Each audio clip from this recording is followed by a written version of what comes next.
Bonjour, nous voici donc au tout début de notre chapitre sur les réactions d'oxydoréduction. Nous devons commencer par une révision des nombres d'oxydation que nous avons vus dans le cours de chimie générale. La théorie là-dessus, dans le livre de Mme Tournier, qui est le cours de chimie des solutions, se trouve dans le chapitre 4, à la section 3, les pages 135 à 138. C'est une zone que vous pourriez facilement lire et résumer, mais j'ai fait un petit vidéo résumé pour vous aider. Alors, allons-y avec les règles. On pourra faire plusieurs exemples en classe avec ces règles-là. Le nombre d'oxydation que l'on attribue à tous les corps simples, c'est-à-dire ce qu'on retrouve dans le tableau périodique, et à 25 degrés Celsius, eh bien, c'est 0. La somme des nombres d'oxydation de chacun des atomes dans une molécule, c'est 0. Quelle est la somme des nombres d'oxydation de chacun des atomes dans un ion polyatomique? C'est la charge de l'ion. Charge de l'ion. Les règles d'attribution pour les nombres d'oxydation dans un composé. Les composés, ça peut être soit une molécule neutre ou soit un ion. C'est la même chose. Et les règles s'appliquent en ordre préférentiel. Les 5 premières vont être toujours vraies. Pardonnez-moi, on recommence. Toujours vraies. Et les dernières vont dépendre des premières, qui vont être toujours vraies. Et donc, on va faire en ordre les 5 premières, puis ensuite, les autres vont dépendre des premières. Les métaux ont toujours un nombre d'oxydation qui va être positif.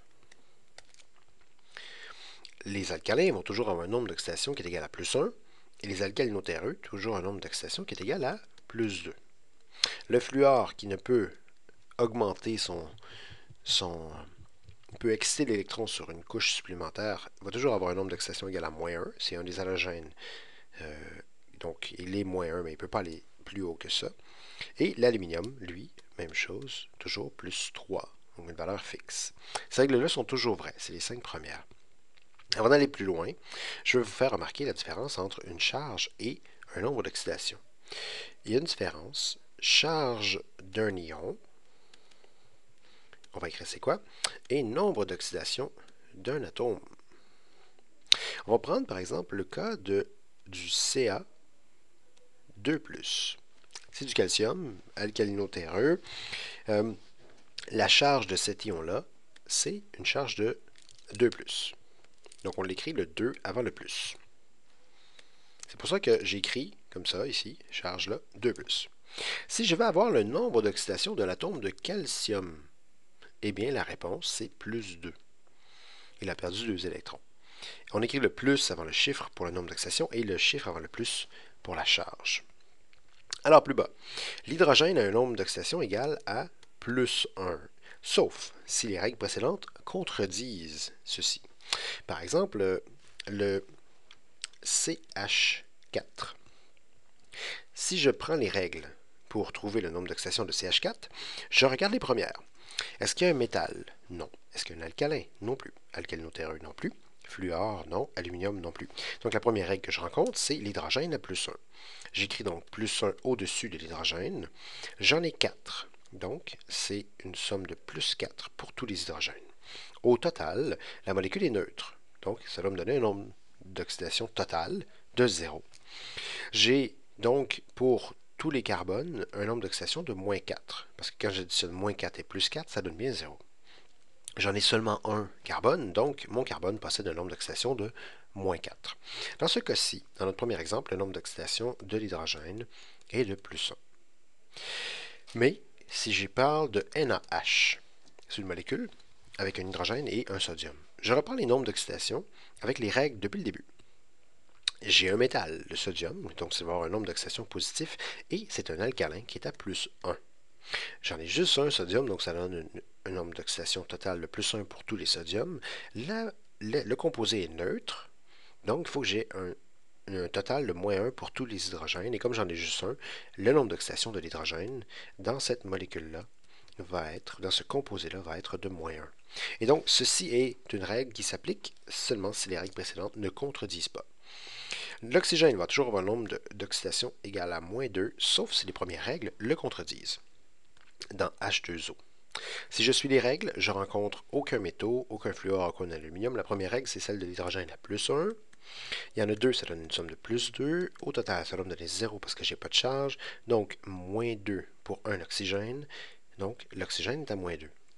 Mais, si je prends la molécule de H2O2, du peroxyde d'hydrogène, les premières règles que je rencontre, il n'y a pas d'alcalin, il n'y a pas d'alcalinotéreux, d'hydrogène, de fluor ou d'aluminium. L'hydrogène a plus 2, à plus 1, pardon, la somme donne plus 2. Au total, ça va me donner 0. Donc, j'ai plus 2, moins 2, pardon, pour les deux oxygènes, moins 2, deux oxygènes, chacun d'entre eux va être à moins 1. Et donc, le nombre d'oxydation de l'oxygène dans ce composé-là est à moins 1 et pas moins 2. Les halogènes ont toujours un nombre d'oxydation égal à moins 1, sauf s'il y a une règle qui contredit. Par exemple, dans NaCl, la première règle que je rencontre, c'est que j'ai un métal de nombre d'oxydation de plus 1, donc le Cl doit être moins 1 pour donner une somme de 0. Mais dans ClO4-, j'ai les règles suivantes. Aucun alcalin, aucun alcalinotéreux, aucun fluor, aucun aluminium, aucun hydrogène. Ah, je rencontre l'oxygène à moins 2. La somme donne moins 8. La charge totale doit être moins 1. Ainsi, qu'est-ce qui arrive? Je vais calculer que le chlore, ou tous les chlores, doivent être à plus 7. Il y a seulement un chlore, donc ce chlore-là est à l'état d'oxydation plus 7. Les halogènes vont pouvoir prendre des nombres d'oxydation des halogènes, on va les appeler les X, vont être moins 1, plus 1, plus 3, plus 5 ou plus 7. Le soufre a toujours un nombre d'oxydation égal à moins 2, un peu comme l'oxygène qui est son prédécesseur dans la famille. Par contre, par exemple, dans SO4-, dans SO4-, le soufre, dans les règles, arrive en deuxième. L'oxygène est en premier, moins 8, la somme donne moins 2, donc un soufre plus 6 pour avoir moins 2, un seul soufre, donc il est à plus 6. Les soufres peuvent exister sous les formes d'oxydation de moins 2, 0, plus 2, plus 4 ou plus 6, si je ne me trompe pas. La plupart du temps, ça va être soit moins 2, soit plus 4 ou soit plus 6. Je ne sais pas si ces deux-là sont rencontrés très souvent. Il existe qu'on peut avoir des nombres d'oxydation fractionnaires.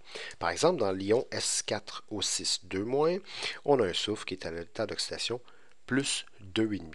C'est juste que si la première règle qu'on rencontre, c'est l'oxygène à moins 2, ça donne moins 12, au total, ça va donner moins 2, donc c'est à plus 10 pour tous les 4 soufres.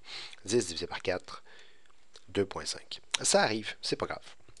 Ce que vous devez vous rappeler, c'est que vous devez toujours, 1, trouver la charge de l'espèce, 0 ou chargé. 2, trouver les nombres d'oxydation. Nombre d'oxydation selon les règles. Et ensuite, vous trouvez les nombres d'oxydation des atomes inconnus. C'est-à-dire tous ceux qui ne sont pas dans nos règles, parce qu'il y en a plusieurs. Les métaux de transition, les autres phosphores, azote, etc. sont dans les atomes inconnus. Eh bien, vous allez les trouver en dernier, selon les autres atomes que vous connaissez, d'après nos 10 règles qui sont sur cette feuille-là. On en pratique plusieurs en classe. À bientôt.